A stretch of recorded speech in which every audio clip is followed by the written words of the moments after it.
being here. So today we're going to go through a couple different things. You haven't seen the agenda that was sent out last week, I believe it was. So wanted to give you guys an update. My co-chair won't be on the call today. She's on vacation. So last time we talked about the importance of creating a definition of sustainability, and there was a lot of suggestions as to how we come up with that. But what has happened since then is all the chairs and co-chairs from PSN have met, and that responsibility is being delineated to the sustainability working group. So we'll be taking some influence from the other groups, and they're the ones that are actually going to be creating that definition. So once we have that, we'll update you all on that, and we can work on some of those things. So having said that, I will open the floor for some updates from anybody that may have them. But what we're going to do today is we're going to talk a little bit about some of the infrastructure needs. So we're going to take a little bit of a step back. I think we're kind of putting the cart before the horse, so to speak, on going through the motions of definitions and trying to figure out what education looks like. There's some things that we need to do along those lines, but we really need to figure out what the infrastructure is going to look like, what our needs are, and all those things. So we'll dive into that in a few minutes, but does anybody in the group have any updates that they want to share, comments, concerns, anything that's been burning on your mind for the last couple weeks? All right, easy enough. I like it. So first and foremost, like I said, we need to identify our infrastructure needs. And so what I mean by that is, where's all this information going to live? From a marketing perspective, you can't really go through the motions of putting together a marketing campaign, what the information you're going to push out looks like without a hub, right? So we need to know where all this stuff is going to live. There are so many different topics, looking back at the meeting notes from our initial meeting on what we're going to cover in terms of sustainability. And so with so many different facets of it, we need to know where all this stuff is going to live. It's great to be able to leverage some of your guys' resources, external partners' resources, whether that be social media, their websites, but we need a centralized location for all of this stuff to live. So one of the things that I had discussed last week with Kayla was potentially utilizing NDEP's existing website. There are some things that we could potentially look at, but anytime you're developing something from scratch, it's going to cost money, and that money, unfortunately, would fall on NDEP, and they don't know what their budget looks like as of late. So we need to discuss as a group what our opinion is, tying into NDEP's existing infrastructure. So what I mean by that, I will share my screen, make sure that you guys can see it. Okay, everybody see my screen? I can't see you guys, so I need a yes from someone. Yes. Okay, great. So this is what Kayla had suggested, where the information might be able to live. The concern from NDEP's perspective was that, PSN as a whole, they really want it to be the partner group, right? And they don't want it to come across as the state or the government trying to push information down people's throats. I think from my perspective, and this is where I think it's a good conversation for the broader group, is I do think that it actually carries a little bit of weight tying the information to a state agency. It can be clearly defined on here, wherever it may live. Maybe there's a tab for PSN, Partners for Sustainable Nevada. You open it, and then it actually describes what it is, who's involved, and that it's a conglomerate of a bunch of different entities, and it's not the state trying to push information. So I think that it actually is a benefit to tying into that, and I'd like to hear what the group has to say, because otherwise, if we don't tie into NDEP's existing infrastructure, they need to bear the brunt of all costs to develop a completely separate satellite site, partnersforsustainablevnevada.com, whatever that looks like, and then take any sort of NDEP, ownership branding off of there. So I'd like to just open the floor and get different perspectives on that. Amy? Kind of two questions. Who will monitor and maintain the site, the information if it's on NDEP? Kayla, I think it goes without saying that it would be in NDEP that does that. Okay. Correct. And who would monitor it and take care of it if it was its own site? I think still probably NDEP, Kayla, unless you have a different perspective. Someone like us would handle it, or Yeah, I think that at that point it would be the group. So in my mind, that would be the chair and co-chairs would have access and be able to update. So that way it comes from, us as NDEP as well as you guys as the stakeholders. That's certainly a discussion that I do not have the answer to, that we can, certainly have. But I imagine I want to bring really you guys as stakeholders into this process. So right now I just say the chair and co-chairs. Okay. That was just my questions. I don't have any problem with it being held on NDEP. I agree with you. I think there's some good exposure to occur if it's on there. So just my thoughts. Yeah, thank you. Yeah, to maybe expand on maybe why I have the stance that I do, I think that, there's reasonable understanding as to why NDEP, and Kayla, I don't mean to talk about you guys like you're not here, right? I'm just referring to NDEP. I understand why there may be an appetite to sort of create a very clear distinction that PSN is separate and do a completely satellite site because they don't want that overarching government feel, right? But I can tell you from a perspective, doing marketing, education, and outreach from a private company, what we find sometimes is that, we're the franchise trash and recycling hauler for all residents, right? So they have to use us for our service. And when we're truly putting educational resources out there, sometimes it gets misconstrued that we're only doing it because it impacts our bottom line, right? Regardless if the messaging is beneficial for the community or not, people have that perspective. So maybe that's where I think having the state as sort of, having a vested interest in the group and saying, NDEP sort of is the overarching authority, but all these groups contribute and it really is a benefit. I think it carries, again, a little bit more weight. So that's why I take the stance that I do on it. But again, I really would like to hear some other perspectives. Lauren? Yeah, I was just going to say I agree. I don't have a problem with it being under the umbrella. I think it has more added benefits than things to be concerned about at this point, and can always be moved later, especially if it's the easiest, most cost-effective way to begin. And then if there are major concerns, is there a way to just create like a separate landing page for it with its own URL that's still under the site but looks very different? Maybe that's a way of kind of bridging the two ideas. But I don't have a problem with it. And I think just explaining what the group is and that it's convened by NDP, but it's this diverse group of stakeholders, and having everyone list there, I think solves any issues that I could see coming from it. So that's my opinion.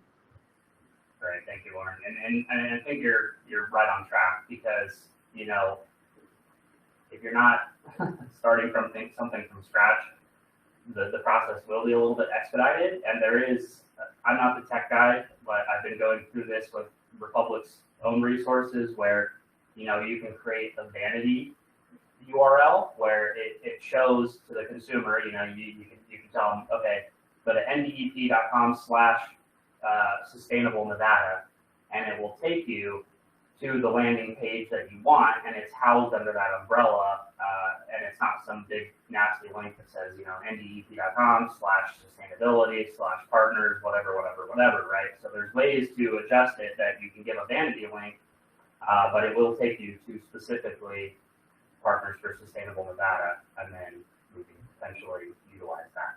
So. Anybody else? No? Okay, so Kayla, I think at this point, you know, we're all in agreement here, so I think it'll require some conversations on your guys' end as to your appetite for that, and then where we stand with that moving forward. Because again, infrastructure needs, we need to know where we can house our information before we can really start diving into things and developing tools and resources and digital flyers, all those things. We need a centralized hub. You know, I think that some things we'll talk about later in the chat today are some of the, you know, those milestones and menus of options that, you know, PSN wants, but for our group to really get traction, we need a foundation. Yes, definitely. 100% agree. I'll run this idea back. I have Skylar on the call right now, and then I'll run this past Darren, kind of see what his thoughts are and what this will take and what's feasible, and we'll bring it back to you guys with an update. All right? All right, great. So that brings me to the next line item, and Lauren, I called you out specifically on the agenda because I think that it was a good suggestion, and we can sort of nail this down before we start getting into developing the resources. Lauren brought up talking about determining which pools of our audiences that we have, so segmenting education into groups, right? And if you refer to the agenda, we have it listed as primary education, right? K through 12, higher ed, university, college, and then you've got public education, which is potentially anybody else, but do we want to break that further into more groups, right? Is public education just targeting residents? Is it targeting residents and businesses? Is it targeting residents, businesses, and elected officials? Do we want to put them into their own categories? So I think that determining who our audiences are going to be, laying that out now will help us in the future when we start to develop our actual materials, how we go about that, because each one of those is going to require a specific approach for deployment. So again, really conversational, just would like people to give their perspectives on how they feel that framework looks, what they would like to see, open to suggestions.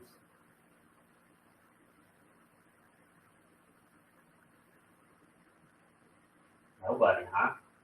I'm happy to add a little, Jeremy, if it's helpful. Yeah, because from our last call, I was, my organization is Impact MV, and we definitely are more community-wide, more kind of mid-level community leaders education. And so then when, say Craig was talking about teaching or education through teachers and students, I was like, oh, okay, we definitely need different types of education for these audiences. So K through 12, higher ed, and community or public education works for segmenting. And then yes, I think we should definitely have different audiences under each one of those. So for community, I do think policymakers and electeds is residents / individuals, something like that makes sense. And even for K through 12, teachers versus students, right? I think there's different audiences for each of those.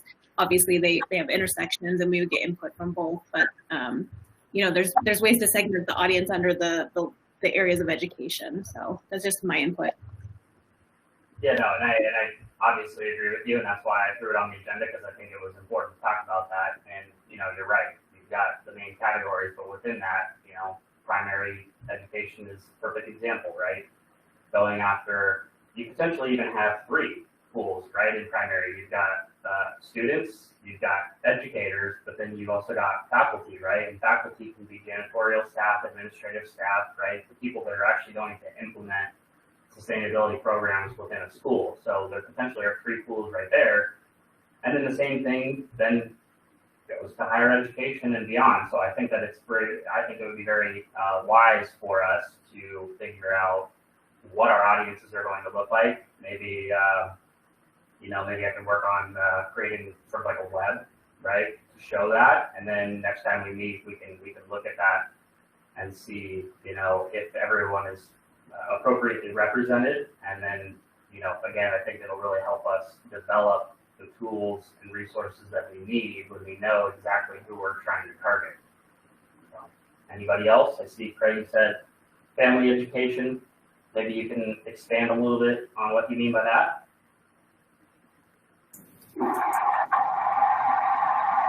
Hey, Jeremy, how you doing? Hello, everyone. Family ed, there's it's just a group that we often don't think about or think about as an afterthought, but that's truly where a lot of this might play out. And if we educate the families, I think it also, or if we think about families in terms of education, we can really reach a wider swath of the population. Good. Thank you, Craig. Okay, anybody else on the education segmenting? I'm telling you guys, it's a really quick meeting today. Yeah, Jeremy, it's Mark Cornick with Carson City Schools.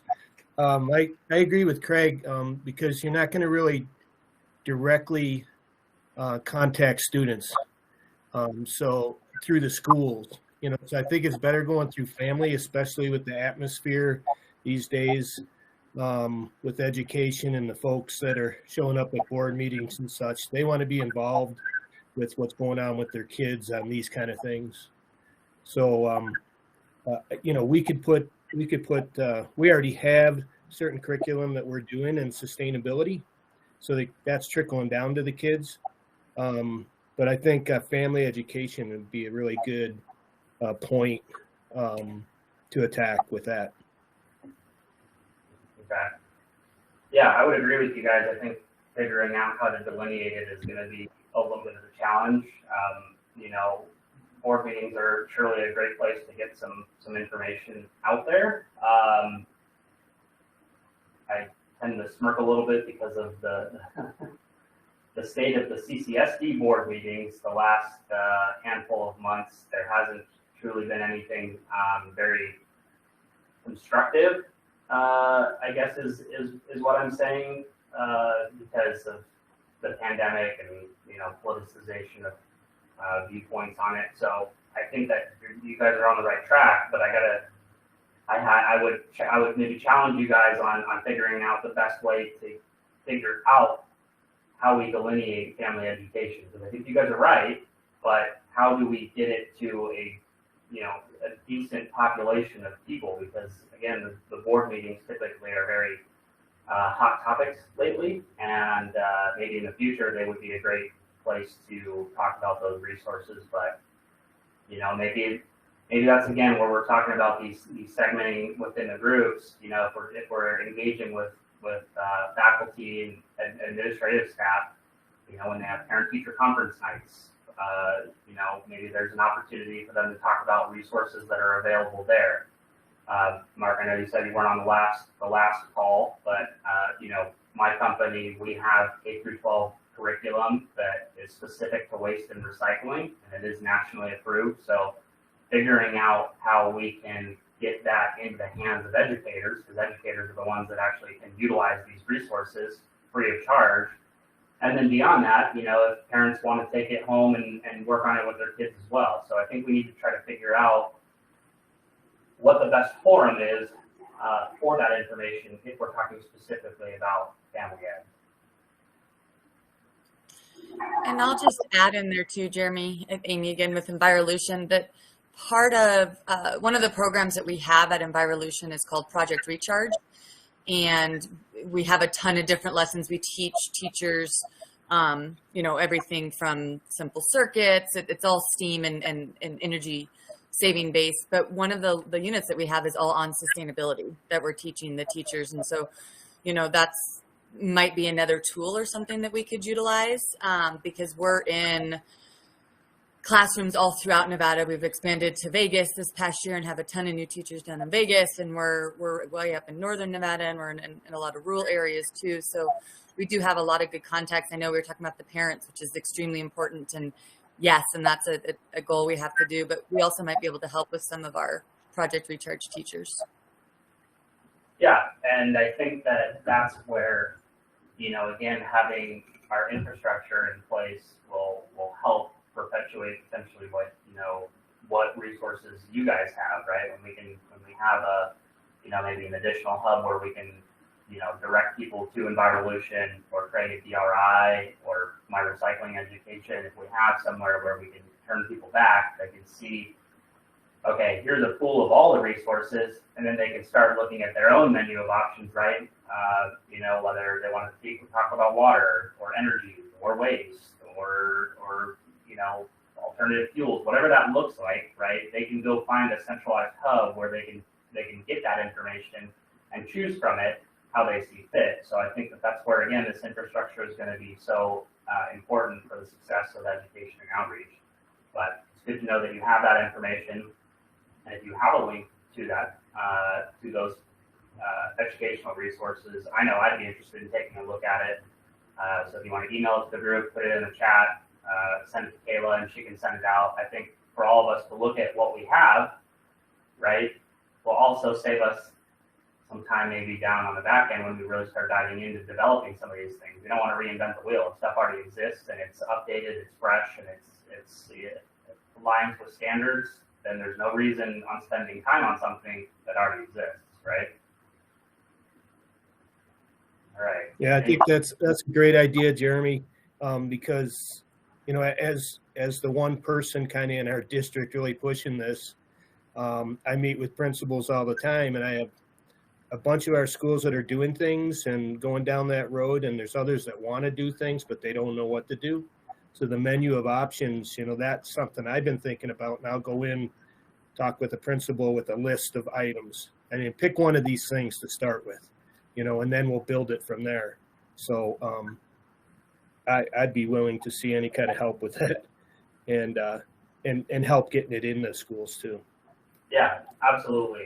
And Mark, you specifically and what you do kind of ties into what our last discussion item is, and that's member representation in this group, right? Because you're a critical component of getting education to the masses, right? Exactly what you just said that you're doing. You're talking to faculty, you're talking to administrators about the resources that are available. We need to make sure that as a broader group, we're giving you the support that you need to help perpetuate this message. So we need to, as a broader group, identify who's missing from these meetings. And I know I've passed it to a couple people that I think would be beneficial on here. So we need to think about, if anybody has any really great contacts at CCSD, I have a number of folks that work in the STEM department, but I think that, we need some folks that, like Mark, are really out there trying to perpetuate sustainability. So as a broader group, my question, and maybe it's homework, we don't have to go super deep into it today, is figuring out who might be missing, who's worth bringing into this conversation. So once we really have that menu of options for people to go choose from, how are we making sure that they're aware of the information, they can utilize it, and then start making an impact. So it doesn't necessarily need to be a whole conversation in this group. I think if you have suggestions,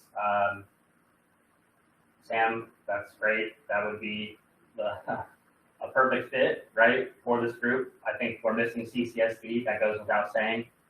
Sorry, I'm just reading the chat, you guys. Wes Rubio over here at Lafayette County Health.